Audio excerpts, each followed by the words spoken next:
seul geste de toi viendra mon secours.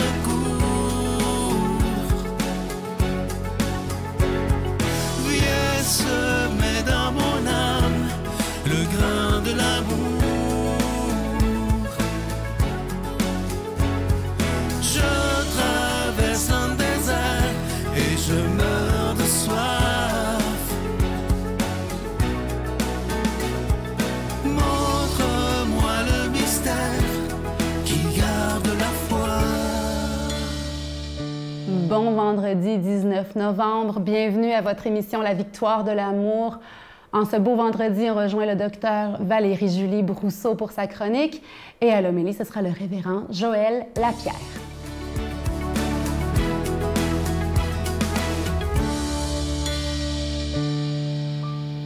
Bonjour, ici Dr Valérie-Julie Brousseau avec la chronique Nomade du désert. On va parler aujourd'hui du sommeil.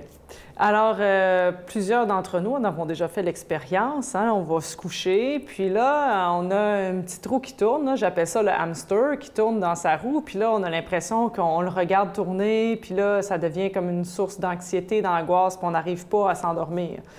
Alors, qu'est-ce qu'on fait dans ces circonstances-là? Combien de temps ça prend pour dormir, etc.? Bien, normalement, vous devriez dormir de 7 à 9 heures par nuit. C'est ça qui est l'idéal. Puis le sommeil, c'est pas égal durant la nuit. Il y a une partie, la première partie du sommeil, la première moitié, qui est largement consiste de sommeil profond. Et ce sommeil-là profond a un rôle physiologique important pour vous régénérer. Et la deuxième partie du sommeil, donc peut-être, disons, de 1 heure du matin jusqu'à temps que vous vous réveillez, ou 2 heures du matin jusqu'à ce que vous vous réveillez, consiste une partie qu'on appelle des mouvements des yeux qui sont rapides. En anglais, on appelle ça REM. Et cette partie-là du sommeil sert beaucoup à faire des liens, à essayer de comprendre la mémoire, essayer de renouveler la partie peut-être moins physique, puis peut-être plus cérébrale de notre corps. Le sommeil est une chose assez mystérieuse, évidemment, parce qu'il veut dire qu'on a comme une diminution de notre conscience, mais comme vous en avez sans doute fait l'expérience, dépendant où vous vous endormez, c'est là que vous allez vous réveiller. Et pour les gens qui ont de la misère, qui ont des hamsters, justement, qui ne veulent pas arrêter de tourner, je vous dirais la première chose à faire avant d'aller vous coucher, c'est si vous êtes capable d'écrire les choses qui vous font tourner la roue à l'intérieur sur un bout de papier pour vous en débarrasser, mais surtout, après avoir fait ça, essayez de changer votre attention sur autre chose. Allez quelque part que j'appellerais votre happy place, votre endroit où vous êtes bien. Ça peut être de prier, ça peut être de faire de la méditation, ça peut être de vous rappeler un souvenir qui vous est cher pour essayer de vous remettre de manière intérieure dans cet endroit-là. Il y a des magnifiques petites apps aussi que vous pouvez avoir pour la respiration, pour essayer de vous détendre. Il y a des applications de méditation. Très important, évitez les écrans avant le sommeil parce que justement, ça stimule le système neurologique puis on veut essayer de le calmer. Mais essentiellement, si vous êtes capable de trouver cet endroit-là où vous êtes bien et de le recréer en focusant votre attention sur cet endroit-là, les chansons, vous allez vous endormir là. La petite Thérèse disait qu'elle s'endormait régulièrement quand elle allait à l'oraison, qui est la prière que les carmélites font 2 fois par jour pendant 1 heure. Et je vous dirais que si vous vous endormez en priant, les chansons, vous allez vous réveiller en priant. Si vous êtes endormi puis vous étiez bien, vous étiez dans un endroit où vous étiez comblé d'amour, vous allez vous réveiller dans cet endroit-là. Si vous vous êtes endormi puis vous êtes endormi anxieux, les chansons, votre sommeil va être moins réparateur et vous allez vous réveiller encore stressé. Donc, portez une attention particulière là où vous vous endormez intérieurement et physiquement, parce que c'est là que vous allez y passer la nuit et ça pourrait être absolument magnifique. Notre Père qui es aux cieux, que ton nom soit sanctifié, que ton règne vienne, que ta volonté soit faite sur la terre comme au ciel. Donne-nous aujourd'hui notre pain de ce jour. Pardonne-nous nos offenses, comme nous pardonnons aussi à ceux qui nous ont offensés. Et ne nous laisse pas entrer en tentation, mais délivre-nous du mal, car c'est à toi qu'appartiennent le règne, la puissance et la gloire pour les siècles des siècles. Amen. Je continuerai à croire, même si tout le monde perd espoir. Je continuerai à aimer, même si les autres parlent de haine.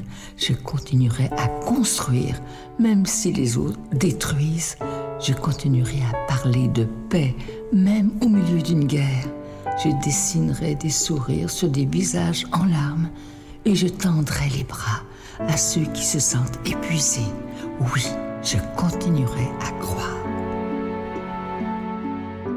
Je suis tellement heureux de vous présenter ce magnifique cadeau du mois. Comme à chaque année au mois de novembre, c'est l'Ange de Noël. Cette année, évidemment, c'est la collection 2021. Et cet Ange de Noël, il est en cristal, orné de petits zircons. Et comme à chaque année, il est déjà béni. Vous le recevrez avec un don de 25 $. Et si vous en voulez deux, avec un don de 40 $, parce que ça se donne vraiment bien en cadeau. Et à chaque fois que les gens le reçoivent en cadeau, ils sont toujours très heureux de ça. Ils le portent fièrement. Alors, merci de tout cœur de votre grande générosité. Je vous donne l'adresse. La Victoire de l'Amour, case postale 120.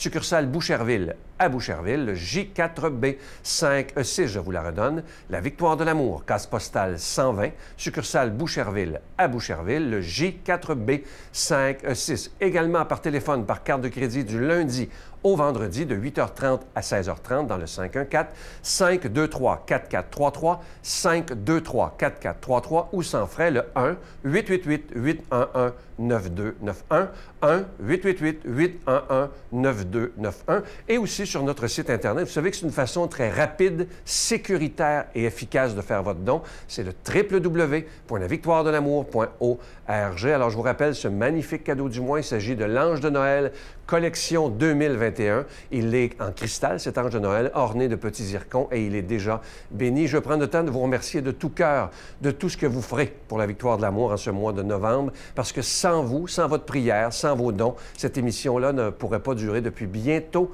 27 ans. Pouvez-vous imaginer une émission qui dure 27 ans? Ça tient du miracle pour moi. Alors, merci de tout cœur de ce que vous faites pour la Victoire de l'Amour, afin qu'on puisse être là pour des dizaines et des dizaines d'années.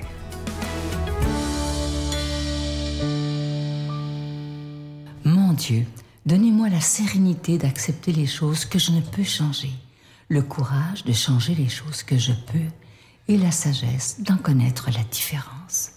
Amen.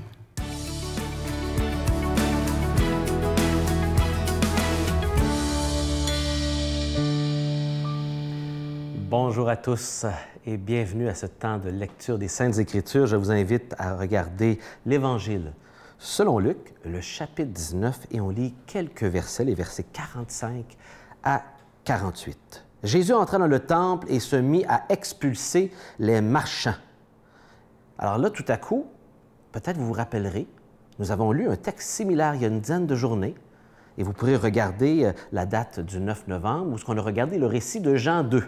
Il faut faire une distinction ici importante. Ce récit où Jésus expulse les gens du temple, ici, on se trouve à la dernière venue de Jésus, donc après 3 ans et demi de ministère, juste avant sa crucifixion. Dans Jean, c'est une histoire qui s'est passée à l'époque de Pâques aussi, mais 3 ans auparavant, au début de son ministère, dans Jean, chapitre 2. Vous allez remarquer aussi les versets qui vont être cités dans les 2 textes qu'on retrouve dans les Matthieu, Marc et Luc, ici, sont différents de ceux que Jésus va utiliser pour justifier par les Saintes Écritures son intervention auprès de ces marchands qui profitent des gens. 2 textes différents, 2 époques différentes, mais on voit encore ici le cœur de Jésus et on va l'expliquer davantage. Il leur déclara, « L'Écriture dit, ma maison sera une maison de prière. Or, vous en avez fait une caverne de brigands. » Ouf, de bandits. Et ici, il cite les Saintes Écritures dans Ésaïe, le prophète, et Jérémie, le prophète. Il était chaque jour dans le temple pour enseigner.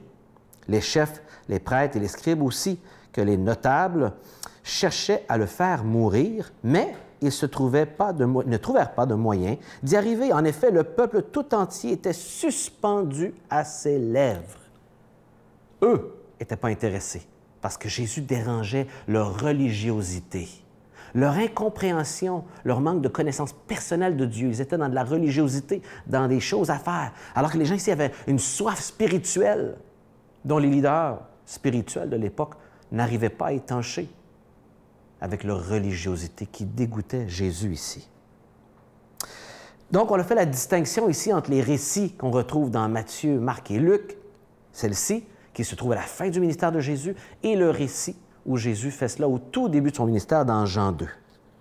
Rappelons ici que nous sommes à l'époque de la Pâque où ce qu'il fourmille du monde de partout comme une ruche, des milliers de voyageurs partout, et c'était autour de 200 000 agneaux qui étaient tués à cette époque-là pour les sacrifices de tous ces gens-là qui venaient pendant cette semaine-là de Pâques. Évidemment, les circonstances, il y avait des tensions politiques avec Jésus qui avait accumulé maintenant 3 ans et demi de ministère. Ça se parlait un peu partout de Jésus qui viendrait à Jérusalem. Il y avait des circonstances politiques, mais en même temps, la Pâque était un moment de ressourcement. Le rythme habituel de la Pâque était la prière, les sacrifices, du repos, du ressourcement en famille. Et un imposant appareil était installé pour pouvoir recevoir tous ces gens-là, accueillir ces pèlerins-là, les nourrir, etc., tout autour de la ville qui n'était pas assez grosse pour les accueillir, et donc plein d'établissements autour de la ville, et aussi pour pourvoir à tous ces sacrifices, puisque pas tous les voyageurs pouvaient apporter ces sacrifices. Et ce qu'on a vu la semaine dernière, c'était combien ces vendeurs dans le temple exploitaient et profitaient de la situation, malheureusement, pour vendre à profit exorbitant, à un profit qui était littéralement du vol, qui rend Jésus, pour qui Jésus, tout cela est odieux, alors qu'ils n'ont pas compris le sens de la Pâque. Mais écoutez bien ceci. Ce lieu était un endroit qui devait favoriser la relation avec Dieu cette semaine-là, à la Pâque, au temple. L'interaction entre Dieu et son peuple. Un endroit pour adorer Dieu, pour fraterniser en rapport avec le sacrifice et les gens qui partagent la même foi. Tristement, ce lieu de prière était devenu un endroit de vol qu'il appelle la maison de prière et qu'il contraste maintenant avec la transformation en un repère de brigands. Quel contraste et quelle réalité choquante! C'est un appel ici à la repentance de la classe religieuse et des supposés leaders spirituels du pays et du peuple. C'est ce qui était arrivé justement dans le prophète Jérémie. C'est pourquoi il cite le prophète Jérémie, chapitre 7, pour rappeler la chute de Jérusalem parce que ces leaders répétaient la même erreur que ce qu'il y avait il y a 700 et 600 ans de cela lorsque Ésaïe et Jérémie ont parlé. Pourquoi? Dieu voulait développer une relation avec son peuple, mais les gens tombaient rapidement dans des actes religieux, routinières, une liste de choses à faire, d'obligations, de contrôle, de devoirs. Ils en perdaient le sens, c'est-à-dire l'amour de Dieu et de vouloir le servir. Et on voit la réaction des gens. Les leaders, alors qu'ils voulaient tuer Jésus, bien d'autres avaient soif. Ils avaient soif d'entendre Jésus. Pas de la religion, pas la liste de choses à faire selon certains, pas de suivre un protocole, mais comprendre qui est Dieu, ce qu'il veut de vous et de moi, combien il nous aime. Avez-vous soif, comme le peuple ici, de connaître davantage Jésus? Dites-lui, priez-le ce matin, Seigneur, j'ai soif de toi, bénis ma recherche. Amen. Je vous salue Marie, pleine de grâce. Le Seigneur est avec vous. Vous êtes bénie entre toutes les femmes, et Jésus, le fruit de vos entrailles, est béni. Sainte Marie, Mère de Dieu, priez pour nous pécheurs, maintenant et à l'heure de notre mort. Amen.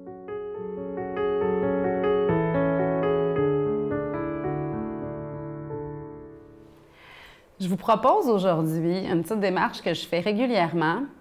Pourquoi pas remettre au bon Dieu nos victoires, nos bons coups, lui remettre la gloire. Gloire à toi, Seigneur.